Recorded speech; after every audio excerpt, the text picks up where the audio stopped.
Siamo in attesa, Draghi batta un colpo. Draghi batta un colpo. Parole chiare da Luca Zaia che richiama il Presidente del Consiglio e tutto il governo.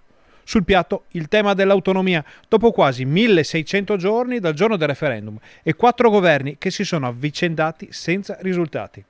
Tema che è al centro dell'incontro tenutosi a Palazzo Balbi fra Zaia e il Presidente dell'Emilia Romagna, Stefano Bonaccini.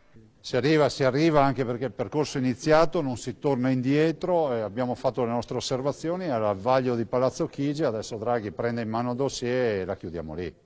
Situazioni contingenti e attriti politici romani potrebbero però allontanare ancora il traguardo finale. Questa è un'istanza del popolo, è un'istanza di un popolo come il Veneto ad esempio, che con 2.273.000 veneti è andato a votare per il referendum quel 22 ottobre 2017. Per cui è un'istanza che non ha colore politico, è un'istanza che viene direttamente dai cittadini. Resta da capire ora con quali tempi si possa proseguire in questo percorso. Questo governo ha la possibilità di chiuderla velocemente, visto e considerato che la legge quadro è scritta. Se sono accolte le nostre istanze, nel giro di qualche settimana potrebbe addirittura iscriverla in Parlamento.